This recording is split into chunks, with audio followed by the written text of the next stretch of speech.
This video is going to be on the Messiah and the Messianic Age. What exactly is going on there?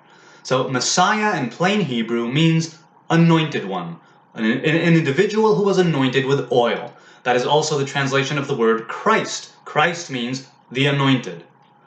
So in the Hebrew tradition, priests, kings, and prophets were anointed with oil, but there is a difference between them.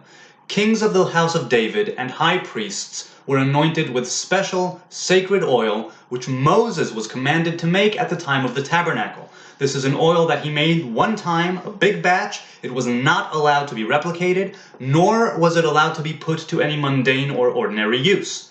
Prophets and kings that were not of the house of David, and there's a debate over ordinary priests as opposed to the high priest, were also anointed differently, in a different way with a different kind of oil. So while the debate goes on, it can't be resolved right now because we don't have the anointing oil. At the time of the destruction of the first temple, or sometime before that, the anointing oil, the original one that Moses had made, that batch of oil, of sacred oil, was taken. It's lost. We don't have it right now in existence, and since we are not allowed to make a replica of that oil, even if we know the precise way to make it and we have all the ingredients, we are commanded by God not to produce that oil again. I believe personally that it will be revealed to us and then we will make a new batch of that oil when the Messiah shows up. So let's talk a bit about the Messiah. Who is he? He is a man. He is a leader. He is a mortal individual who will live and die. He is a steward of Israel. He is a steward of the house of David, which is said to rally the people of Israel, to vanquish their enemies, and to restore the crown and the kingdom.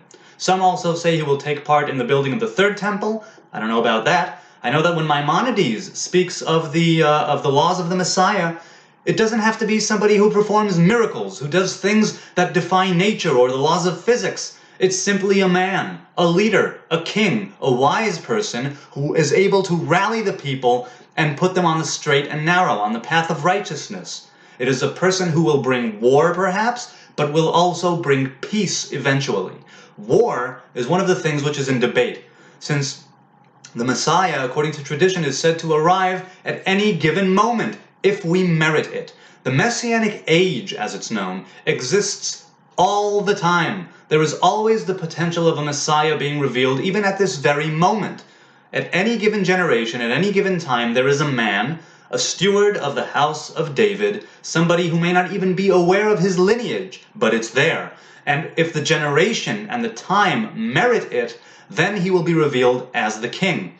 And it could be somebody who starts off as a politician or a religious leader and then only gets that spark and becomes the Messiah. We don't know. Either way, there is a good chance that the Messiah will be eventually anointed with that anointing oil. Whether the old batch will be revealed, whether we will make a new batch, I don't know how it's going to go down. Now, the Christians believe that Jesus of Nazareth was the Messiah, Jesus Christ. Christ meaning anointed one. Now, he died. Even the Christians admit to the fact that Jesus died. The difference is between us and them is that the Christians believe in the resurrection of Jesus, and the Hebrews traditionally do not, unless they are Messianic Jews.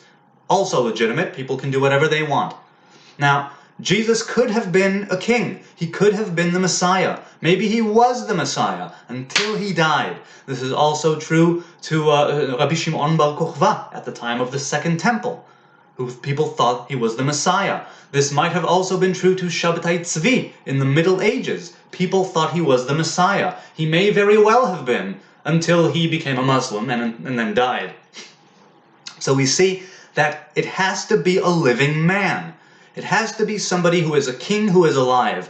I'm sure there are many Christians, and Rastafarians for that matter, who consider Rastafari to be the second coming of Christ.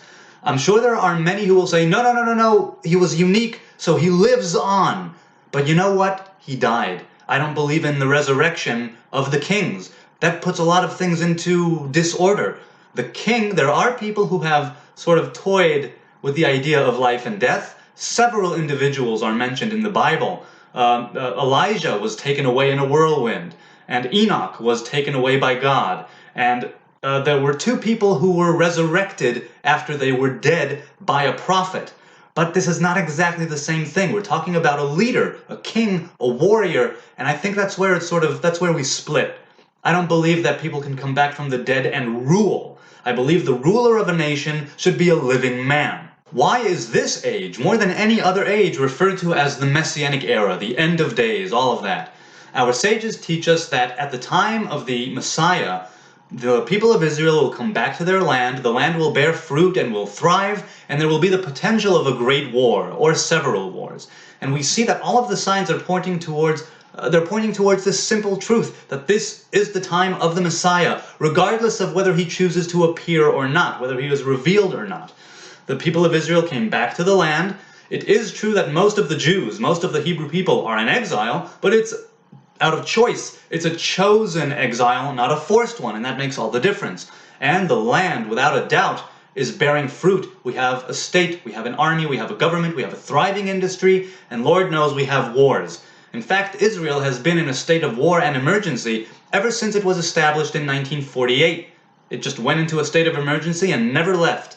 I hope there will be peace, honest to goodness, honest to God, peace. Until then, we are at a state of war. All of those signs are coming together to definitely and unequivocally point towards the Messianic age, the Messianic era, the Messiah. Now it's all a question of whether or not we merit the revelation of the King, the return of the King. How do we acquire that? How do we get there? We get there by being good people, pursuing righteousness, fulfilling the commandments, and helping each other out.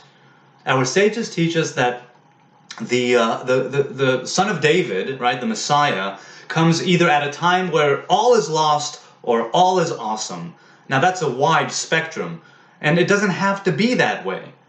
The Messiah could come at any given moment if we are ready for it. And the way we make ourselves ready is by returning to ourselves, by being who we are meant to be, by performing our individual duties. There will come the man who rallies us and who is able to lead us into a better future. Let's have a good one.